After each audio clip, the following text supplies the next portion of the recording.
Bright Star Career Classes introducing Commerce Students Hub with Saurabh Kumar.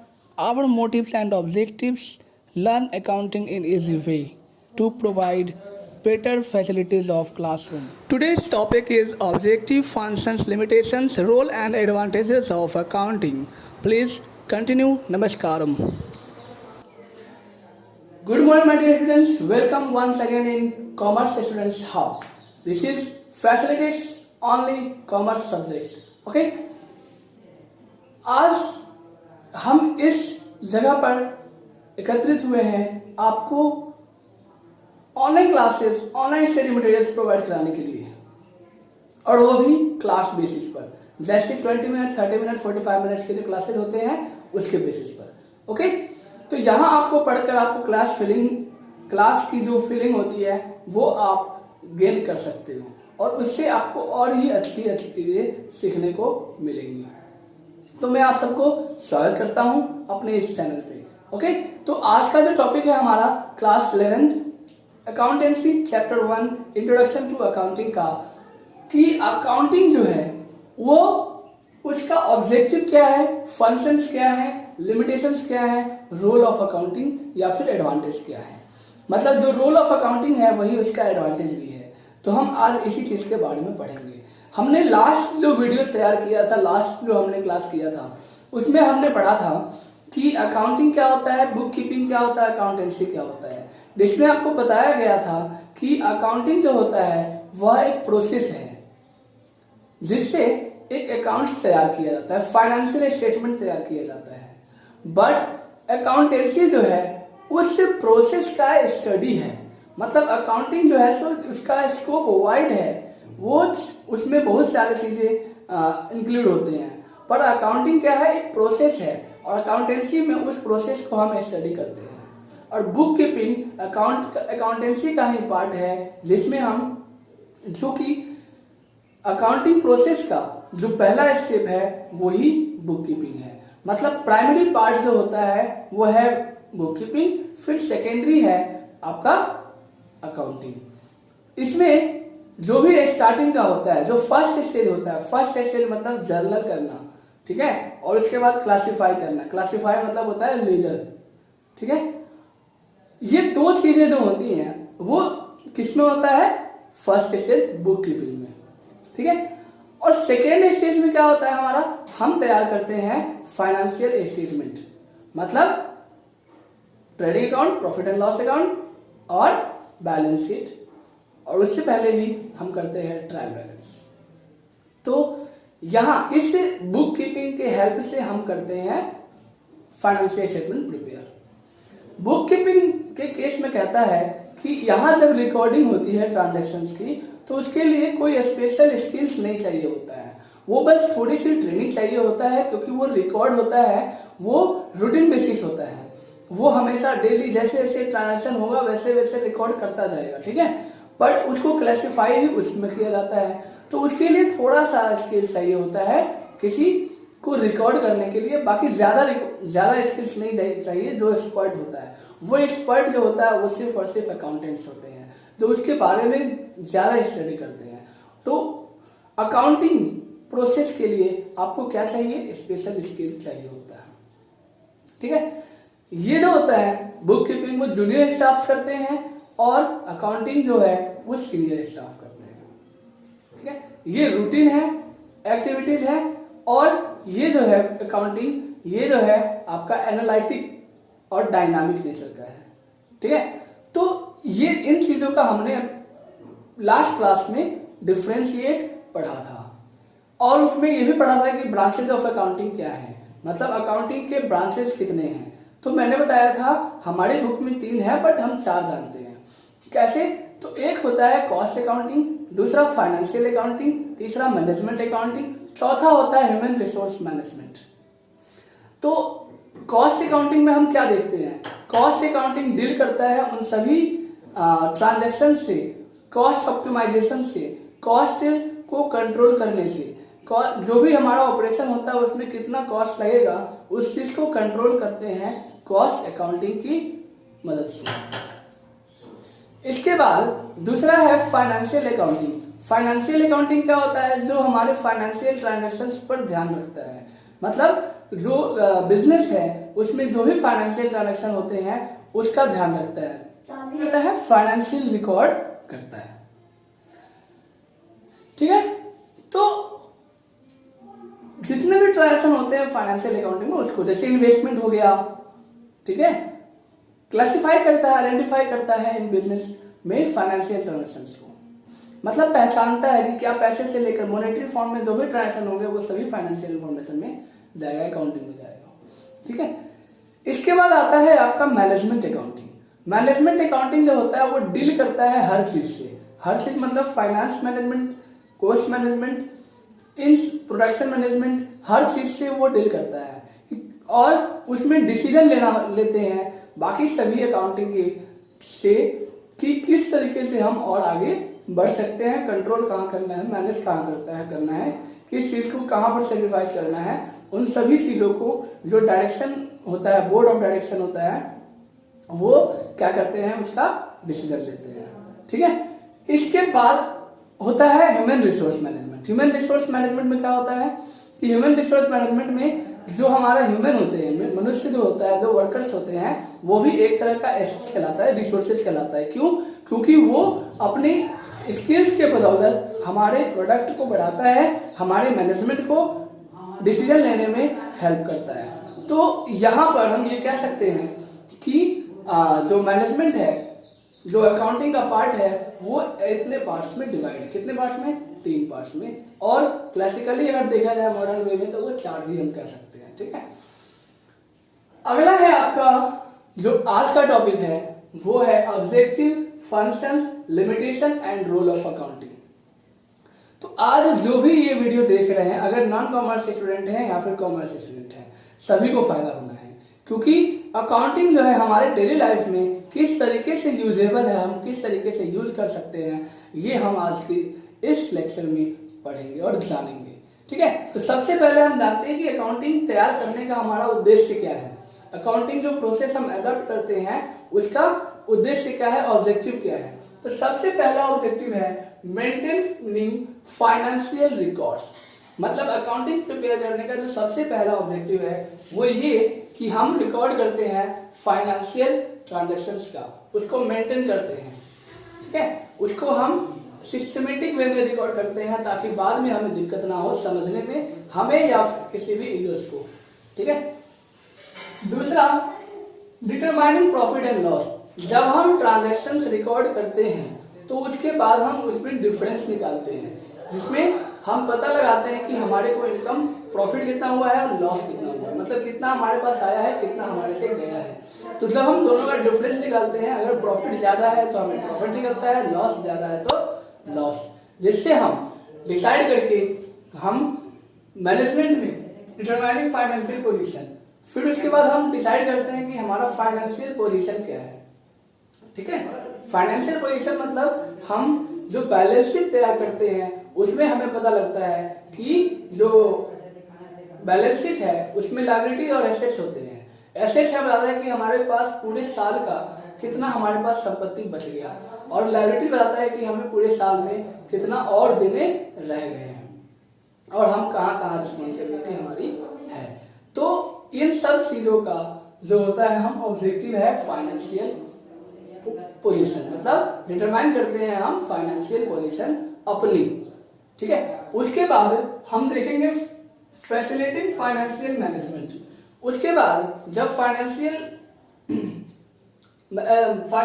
Position हम जब determine कर लेते हैं तब हम यह तय करते हैं, अब मैनेजमेंट का काम होता है कि मैनेजमेंट तय करता है कि अब हमें कहाँ पर फाइनेंस करना, मतलब इन्वेस्ट करना है, हम फाइनेंशियल किस पोजीशन पर हैं, उसको लेकर यह डिसीजन लेता है कि और कहाँ कहाँ हमें एक्सपेंस करने हैं, कहाँ हमें बचाना है। तो फाइनेंशियल मैनेजमेंट में हेल्प करता है, उसके लिए हम अकाउंटिंग प्रिपेयर करते हैं, ये ऑब्जेक्टिव है। उसके बाद प्रोवाइड इंफॉर्मेशन टू यूजर्स। जब हम मैनेजमेंट मैनेज कर लेते हैं, हम जब डिसीजन ले लेते हैं तो हम इस जो इंफॉर्मेशन है हमारे पास फाइनेंशियल, उसको ट्रांसफर कर देते हैं यूजर्स के पास। यूजर्स मतलब होते हैं 2 तरह के, इंटरनल यूजर्स और एक्सटर्नल यूजर्स। इंटरनल लीडर्स वो होते हैं जो आपके फर्म के अंदर रहकर ध्यान रखते हैं फर्म का, और एक्सटर्नल लीडर्स वो होते हैं जो फर्म के बाहर रहकर ध्यान रखते हैं, जैसे क्रेडिटर्स हो गए, बैंकर्स हो गए, गवर्नमेंट हो गए, ये सभी एक्सटर्नल है, ठीक है। और इंटरनल हो गए जैसे एम्प्लॉय है, मैनेजमेंट है, ऑनर है, ठीक है, शेयर होल्डर्स है, ये सभी इंटरनल्स होते हैं, ठीक है। इसके बाद जो हमारा लास्ट है वो है प्रोटेक्टिंग बिजनेस एसेट्स, मतलब हमारे पास जो हमारी बिजनेस एसेट्स है, मतलब व्यवसाय की जो संपत्ति है उसको सुरक्षित रखना, यह भी एक ऑब्जेक्टिव होता है। और ये सुरक्षित कैसे रहेगा, जब हम मैनेजमेंट पर ध्यान देंगे कि हम फाइनेंशियल पोजीशन हमारे किस हाल में है और उससे सीख लेकर अच्छी डिसीजन लेंगे, ठीक है, तभी जाकर हम अपने एसेट्स को बचा पाएंगे। और ये मैनेजमेंट अच्छा कब लेगा, जब हम डिसाइड करेंगे कि हमारा फाइनेंशियल पोजीशन क्या है। जो हम रिकॉर्ड करते हैं बैलेंस शीट वगैरह में, तो वो फाइनेंशियल पोजीशन क्या है, उसके अकॉर्डिंगली उस इंफॉर्मेशन पर ये क्या लेगा, डिसीजन लेगा। दूसरा जो है वो है डिटरमाइनिंग प्रॉफिट एंड लॉस। जब हम प्रॉफिट एंड लॉस डिटरमाइन कर लेते हैं तो हमें पता चलता है कि हमारे पूरे साल में प्रॉफिट कितना हुआ है, लॉस कितना हुआ है, कहाँ कहाँ लॉस हुआ है, कहाँ प्रॉफिट हुआ है, कितना बकाया है, ये सभी चीजें हम इसमें पता करते हैं रिटर्न, ये ऑब्जेक्टिव है। इसके बाद अगर हमने फाइनेंशियल रिकॉर्ड अच्छे से नहीं किया तो भी हमारे पास जो भी इंफॉर्मेशन होंगे इस पूरे के लिए वो क्या होगा, अनरियलिस्टिक होगा, मतलब कि वो ट्रू नहीं होगा, वो सच नहीं होगा, ठीक है। इसीलिए जरूरी है फाइनेंशियल रिकॉर्ड को मेंटेन करना। तो ये थे हमारे ऑब्जेक्टिव्स। सबसे पहले मेंटेनिंग फाइनेंशियल रिकॉर्ड्स, उसके बाद determining profit and loss, determining financial position, facilitating financial management, provide information to users, protecting business assets. These are the objectives of accounting. इसके बाद आता है फंक्शंस। फंक्शंस में क्या है, फंक्शन मतलब होता है कि उसका काम क्या है, उसका प्रोसेस क्या है, वहां उसका काम क्या है, ये हम कह सकते हैं, ठीक है। उसका काम है आइडेंटिफाई करना, सबसे पहला काम। मैंने बताया था आपको पहले भी कि जो इसका कैरेक्टर है वही इसका फंक्शन भी है, वही इसका एडवांटेज भी है, वही इसका रोल भी है, वही इसका प्रोसेस भी है। तो हम इन सभी को एक में भी लिख सकते हैं, लेकिन उसको एक्सप्लेन करना होगा वो अलग अलग तरीकों से, ठीक है। तो सबसे पहले फंक्शन देखते हैं अकाउंटिंग का कि उसका काम क्या है। सबसे पहला काम है आइडेंटिफाई करना। आइडेंटिफाई मतलब होता है पहचानना कि फाइनेंशियल रिकॉर्ड्स क्या है, ठीक है, मतलब फाइनेंशियल ट्रांजैक्शंस को आइडेंटिफाई करना सबसे पहला काम होता है किसका, अकाउंटिंग का। उसके बाद काम होता है मेजरिंग का, मतलब होता है मेजरमेंट, मतलब मॉनेटरी कॉन्सेप्ट्स, मतलब कहता है कि अगर वह जिसको हमने आइडेंटिफाई किया है, अगर वह ट्रांजैक्शन मॉनेटरी वे में कैलकुलेट हो सकता है तो हम रिकॉर्ड करेंगे और फिर उसको हम मेजरमेंट करेंगे। तो हमने क्या किया, पहचान लिया कि हाँ इसकी कीमत इतनी है और वो जो अमाउंट है वो क्या है, मनी फॉर्म में है, तो उसको हम कैलकुलेट करेंगे।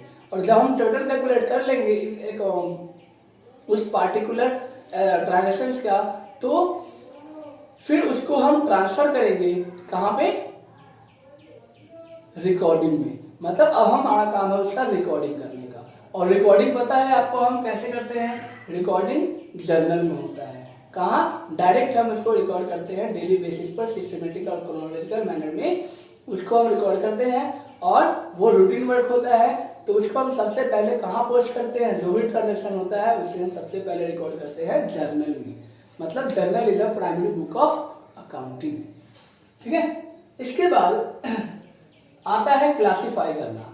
क्लासिफाई भी इसका फंक्शन है, मतलब कि जो हमने रिकॉर्ड किया है अब उस ट्रांजेक्शन्स को में चेक करते हैं कि क्या कोई सिमिलर ट्रांजेक्शन भी है, मतलब सिमिलर तरह के एक ही तरह का ट्रांजेक्शन है। जैसे मान लीजिए राजेश हमारा क्रेडिटर है, ठीक है, जिससे हमने पैसे लिए हैं। अब राजेश जो है उससे हमने काफी बार सामान लिया है, काफी बार पैसा लिया है, काफी बार उसको दिया भी है।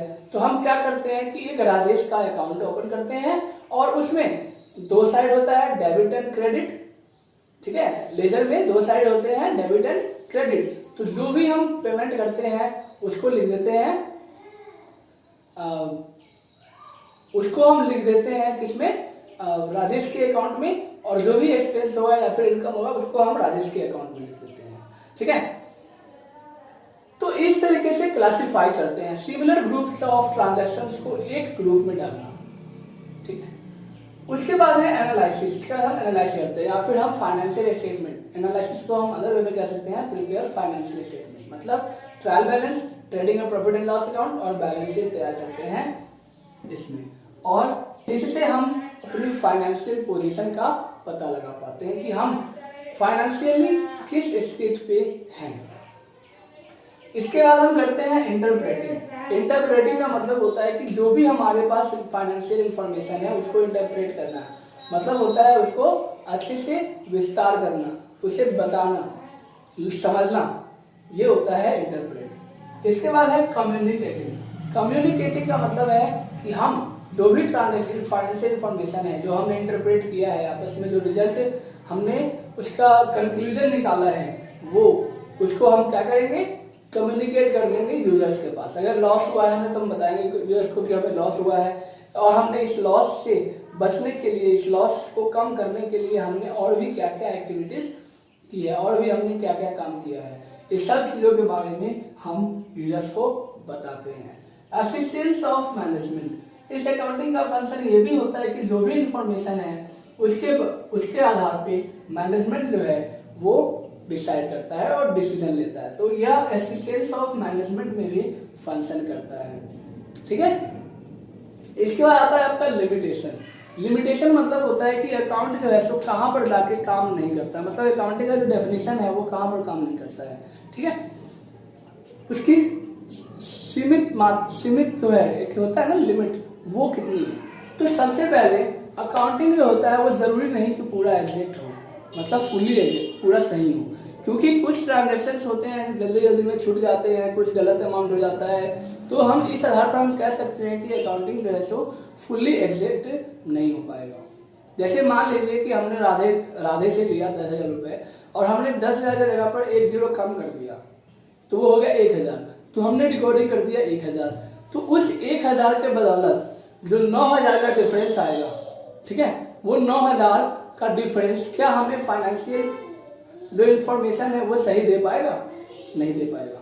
तो इसी चीज को हम कह रहे हैं कि अकाउंटिंग जो है वो हो सकता है कि वो फुली एग्जैक्ट ना हो, क्योंकि यह भी एक मैनुअल वर्क है, वो अपने आप नहीं होता, हम जैसे एंट्री करते हैं वो एंट्री होता है, ये नहीं कि ट्रांजेक्शन हुआ और अपने आप रिकॉर्ड हो गया, ऐसा कुछ नहीं है, उसको मैनुअली रिकॉर्ड किया जाता है।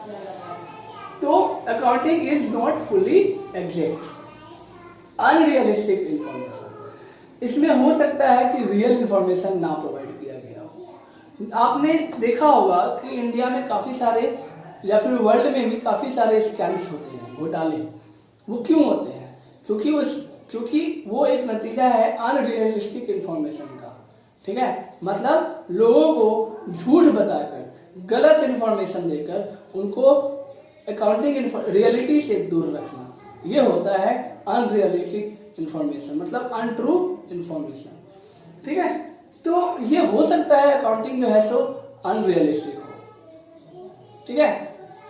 तो इसी चीज पर निगरानी रखने के लिए गवर्नमेंट अपने डिपार्टमेंट रखती है, लेकिन फिर भी पता नहीं हमारी गवर्नमेंट सिस्टम में क्या है ऐसी कमी, इतने बड़े बड़े स्कैम्स हो जाते हैं, ठीक है। इसे कहते हैं फेलियर ऑफ गवर्नमेंट सिस्टम, ठीक है।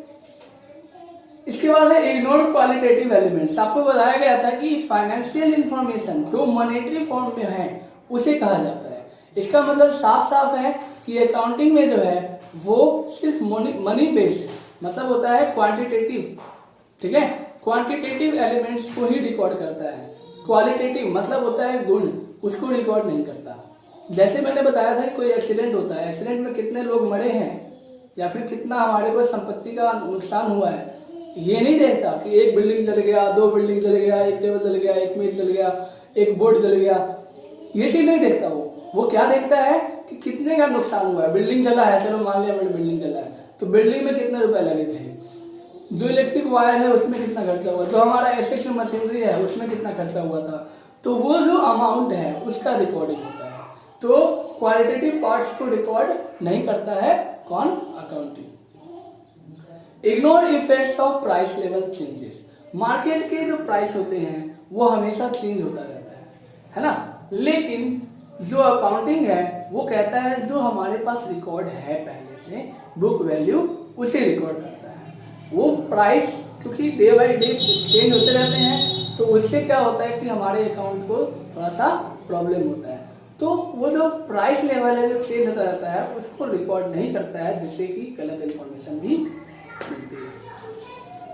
यह विंडो ड्रेसिंग का काम कर सकता है। विंडो ड्रेसिंग का मतलब होता है धोखा देने का काम। वो कैसे होता है, देखिए जैसे आप शेयर होल्डर हैं, आप शेयर कर रहे हैं, किसी फंड में इन्वेस्ट कर रहे हैं, शेयर परचेज कर रहे हैं। शेयर क्या होता है, आपको बताऊं कि बिजनेस स्टार्ट करने के लिए हमारे को कुछ पैसे चाहिए होता है, तो हम क्या करते हैं, पैसे जो है सो काफी फॉर्म में लोगों से लेते हैं, ठीक है। एक फॉर्म होता है क्रेडिटर। क्रेडिट का मतलब होता है क्रेडिटर का मतलब होता है कि जो उधारक है, मतलब जो उधार देते हैं, ठीक है, जो हमें उधार देते हैं उनसे, मतलब जैसे कि आपने शेयर परचेज किया, ठीक है। मैं बता रहा था कि कैसे आप जो बिजनेस फॉर्म में स्टार्ट करती है वो पैसे इकट्ठा करती है, ठीक है। तो एक क्रेडिटर्स होता है। क्रेडिटर्स मतलब होते हैं कि वो जो उधार देते हैं, जो आम पब्लिक के बीच में रहते हैं, जो पब्लिक के सिचुएशंस होते हैं, जैसे अगर आस पड़ोस में भी होता है ना, कभी दिक्कत होता है तो हम जाते हैं आस पड़ोस में, किसी पैसे होते हैं उससे उधार ले लेते हैं। तो ठीक उसी तरीके से हम बल्क अमाउंट में एक क्रेडिटर के पास जाते हैं, ठीक है, जो ज्यादा अमाउंट दे सकता है। तो एक हो गया उस वे में। दूसरा बैंकर्स। बैंकर्स मतलब होता है जो बैंक लोन देती है, ठीक है, उनके पास जाते हैं, उनसे लोन लेते हैं क्रेडिट में। फिर होता है आपका फाइनेंशियल इंस्टीट्यूशन, जो इन्वेस्टमेंट करते हैं जगह जगह पर, ठीक है। फिर उसके बाद एक होता है शेयर, ठीक है।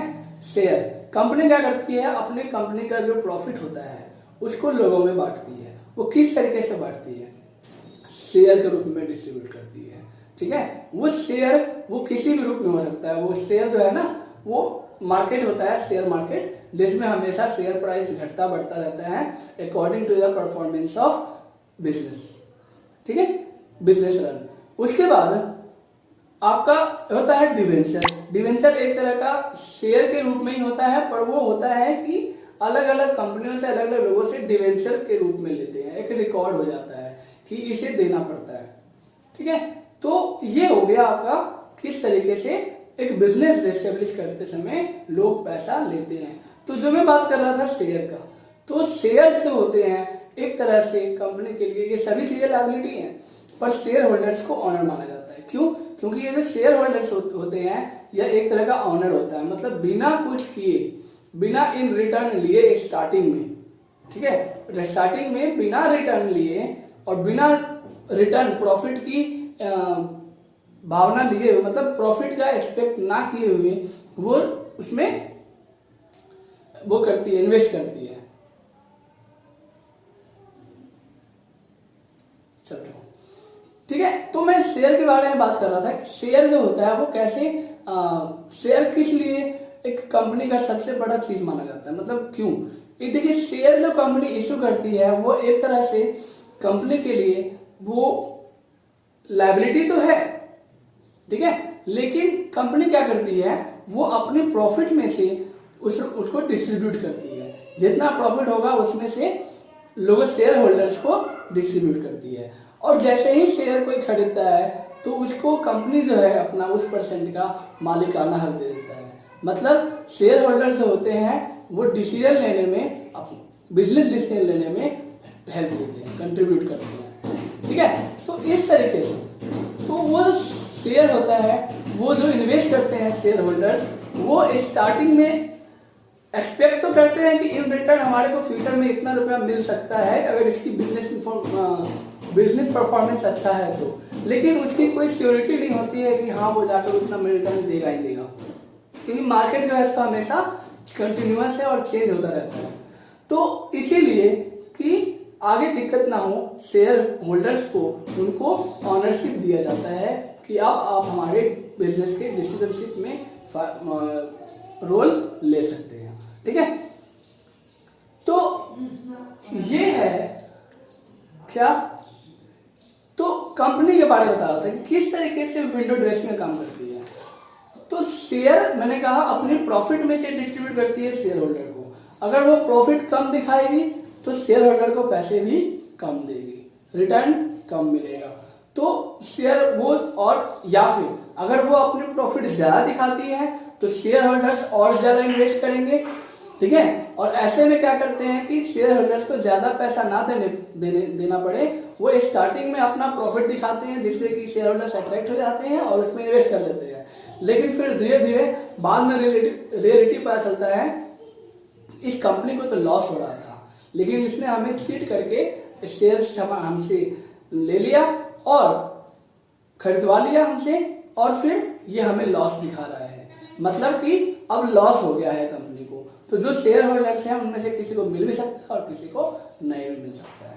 तो ये चीजें होता है इसमें, ठीक है। अब आते हैं रोल एंड एडवांटेज पे। रोल एंड एडवांटेज मतलब अकाउंटिंग का रोल क्या है और एडवांटेज क्या है। रोल है मेंटेनेंस ऑफ सिस्टमेटिक रिकॉर्ड्स, मतलब कि जो भी सिस्टमेटिक रिकॉर्ड्स हैं, जो भी रिकॉर्ड्स होते हैं, ट्रांजैक्शंस होते हैं बिजनेस में, उसको मेंटेन करता है इन सिस्टमेटिक वे में। जैसे बताया था मैंने, स्टार्ट होता है जर्नल से, फिर उसको पोस्ट करता है लेजर में, फिर ट्रायल बैलेंस, फिर trading and profit and loss account, फिर बैलेंस, तरीके से सिस्टमेटिक वे में रिकॉर्ड होता है। अब फिर आगे हम बढ़ते हैं एफिशिएंसी ऑफ मैनेजमेंट। तो जैसा कि आपको बताया कि जर्नल वगैरह, बैलेंस शीट वगैरह तैयार किया जाता है। जर्नल जो होता है वो मेन, जो सबसे पहला बुक होता है वो होता है जहाँ पर उसको सबसे पहले रिकॉर्ड किया जाता है। तो अगर वहां पर अगर अच्छे से रिकॉर्ड नहीं होता है, सिस्टमेटिक में रिकॉर्ड नहीं होता है, क्लियर नहीं होता है, अंडरस्टैंडेबल नहीं होता है, तो फिर हमारी जो इन्फॉर्मेशन होती है वो सही नहीं हो पाती है। तो उसके बाद जो होता है हमारा, इसीलिए सही होना जरूरी है। तो उसके बाद सेकेंड है असिस्टेंस ऑफ मैनेजमेंट, और उसके आधार पर ही हम उसी इन्फॉर्मेशन के आधार पर मैनेजमेंट जो होते हैं एक बिजनेस का, कंपनी का, वो डिसीजन लेने में कामयाब होता है और सक्सेसफुल होता है। नहीं तो अगर इन्फॉर्मेशन गलत हुआ तो डिसीजन वो अच्छे से नहीं ले पाएगा। इसके बाद है फैसिलिटेट कंपेरेटिव स्टडी, मतलब अगर आप चाहते हैं कि आपका बिजनेस किस तरीके से चल रहा है पिछले 5 सालों में, 10 सालों में, उससे कंपेयर करना चाहते हैं, तो जरूरी है ये चीज जानना कि अकाउंटिंग अगर आपने अच्छे से किया है पिछले सालों का, तो भी आप कंपेयर कर पाएंगे। या फिर अगर आप किसी दूसरे कंपनी से अगर अपनी तुलना करना चाहते हैं तो वहां भी यह देखना पड़ेगा कि क्या आपने, या फिर जिस कंपनी से आप अपने आप को कंपेयर कर रहे हैं, आपने जो ट्रांजेक्शन है उसको रिकॉर्ड किया है, सही से बैलेंस शीट वगैरह तैयार किया है, सही से प्रॉफिट एंड लॉस निकाला है। तो ये सभी चीजें जो है सो आपको देखना पड़ेगा। फिर उसके बाद है evidence in court. Evidence in court मतलब आप कोर्ट में इसका इसे जो आपके पास प्रूफ है उसको आप दिखा सकते हो। जैसे कि मैंने कहा था कि शेयर आप खरीदते हो, ठीक है, तो कंपनी क्या करती है, ज्यादा शेयर बेचने के लिए अपनी प्रॉफिट्स दिखाती है, ठीक है, जानबूझकर कि लोग जो है से ज्यादा खरीदे। वो क्यों दिखाती है, अपने लॉस को छुपाने के लिए। लेकिन बाद में क्या होता है, धीरे धीरे परफॉर्मेंस कम होता है और फिर उसको तुरंत ही लॉस आ जाता है। तो जब तुरंत ही लॉस होता है तो शेयर होल्डर जो होता है वो बहुत ही समझदार होता है और समझ जाता है कि इसमें कुछ गड़बड़ है, तो वो जाकर केस कर देता है।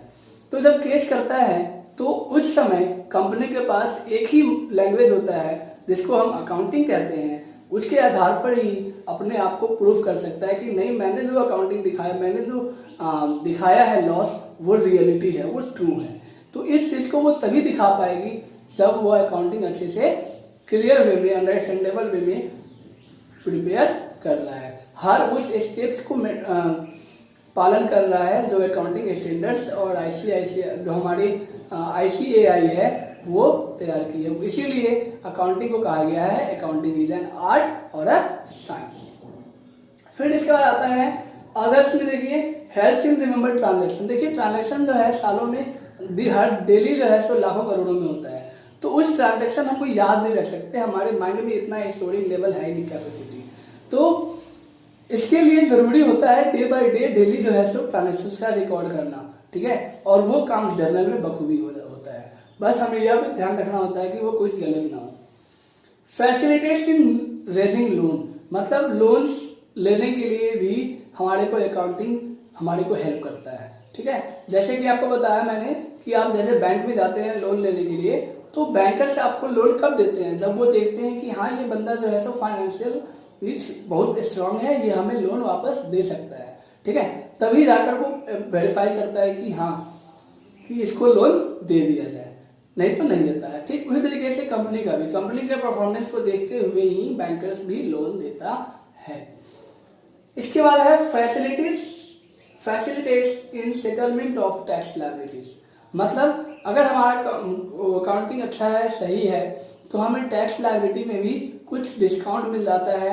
उसमें हम टैक्स जो हम पे कर रहे हैं उसका प्रॉपर रिकॉर्ड होता है। इस चीज़ में हमारे को फैसिलिटी प्रोवाइड होता है। तो जो मान लीजिए कभी कभी होता है गलती से बिजली बिल वाले ही या फिर कोई भी हैं जो आपको उधार देते हैं, ठीक है, और वो आपसे इंटरेस्ट लेते हैं, तो हो सकता है अगर आप रिकॉर्ड नहीं करते हैं तो वो रिकॉर्ड करता है तो वो जब रिकॉर्ड करता है तो वो अपने आप में सिस्टमेटिक में रिकॉर्ड करता होगा या फिर चीटिंग करेगा कि हाँ आपने इस बार महीने का पैसे दिए लेकिन उसने रिकॉर्ड नहीं किया, अगले महीने वो दोबारा आ गया मान लीजिए, ठीक है। तो इस तरीके से होता है। तो टैक्स में भी टैक्स वाले क्या होते हैं, आपके टैक्स पैसा पिछले महीने का बकाया है इस तरीके से लिखकर भेज देते हैं नोटिस। पर अगर आपके पास पूरा इंफॉर्मेशन है कि हाँ आपने पूरा टैक्स दिया है, हर महीने हर साल टैक्स दिया है, तो वहाँ पर आपको ये हेल्प करेगा। कौन? अकाउंटिंग। तो ये था आपका अकाउंटिंग का advantage, objectives, limitations and functions and rules, ठीक है। तो हमारे जीवन में किस तरीके से अकाउंटिंग जरूरी है वो चीजें हमने यहाँ पर देखा। लोग कह रहे थे कि अकाउंट्स हम क्यों जाने, आप मुझे वीडियोस लिंक सेंड कर रहे हो तो मैं इस वीडियो को क्यों देखूं। तो मैं आज आपको ये बताना चाहता हूँ कि आप इस वजह से, इन 4 वजह से आप इस वीडियो को देखें और अपने आप को इस लायक बनाएं कि अपना अकाउंट खुद तैयार कर सकें, ठीक है। और आज का जो मोस्ट इम्पोर्टेंट मैसेज है मेरा कि आप सबसे पहले तो आप जो भी पढ़े हैं अगर इसमें कोई भी प्रॉब्लम आता है तो आप कमेंट सेक्शन में कमेंट कीजिए या फिर हमारे मेल बॉक्स पर मैसेज कीजिए और व्हाट्सएप नंबर जो है हमारा उस पर आप कमेंट कीजिए या फिर बीएससी क्लासेस ऐप को डाउनलोड कीजिए जहां पर आपकी सारी सुविधाएं हैं, आपको सारी चीजें मिल जाएंगी, फैसिलिटी, पर्सनैलिटी वगैरह सब कुछ मिल जाएगा, ठीक है। और जो दूसरा जो मेन मोस्ट इम्पोर्टेंट मैसेज ये है कि बच्चों आपके लिए आपके टीचर्स, आपकी जो भी स्कूल्स हैं, ये आपकी पढ़ाई खराब ना हो, बिगड़े नहीं, आपके रूटीन ना बिगड़े, इसके लिए वो अपने घर पे रहकर ही सारी क्लासेस 2 घंटे के 3 घंटे के जो भी हैं वो ले रहे हैं। तो मेरा आपसे रिक्वेस्ट है कि प्लीज़ आप उन टीचर्स की जो मेहनत है उनको बर्बाद खाली न जाने दें। आप टीचर्स को हेल्प करें कि वो और अच्छा से अच्छा पढ़ा सके, आपको गाइड कर सके जैसा कि जब आप स्कूल में जाते हैं। और उन सभी टीचर्स को जो इस समय अपने घर पर रहकर बच्चों की इस चिंताओं को दूर कर रहे हैं, उनको मैं तहे दिल से शुक्रिया देता हूँ और धन्यवाद देता हूँ। तो आप सभी को मैं फिर से कहना चाहूँगा, please cooperate to all of us, all the teachers who are giving education to all of you. Okay, now thank you, take care, follow the rule of lockdown. अभी आपको बहुत ज़रूरत है हमें अलर्ट रहने की, क्योंकि अब कम्युनिटी स्प्रेड शुरू हो चुका है। तो अपने आसपास भी लोगों को थोड़ा समझाएं कि डिस्टेंस मेंटेन करें, ये बहुत ज़रूरी है। आप मिलते हैं उनसे, ठीक है, मिलिए, थोड़ा डिस्टेंस मेंटेन कीजिए, मास्क लगा के रहिए, कोई दिक्कत नहीं है, ठीक है। और घर पे आकर अपना हाथ धो लीजिए, सैनिटाइजेशन जरूरी है अपना घर से बाहर जाने के बाद, घर आने के लिए, ठीक है। Thanks to all of you, subscribe us, press bell icon and respect your mother and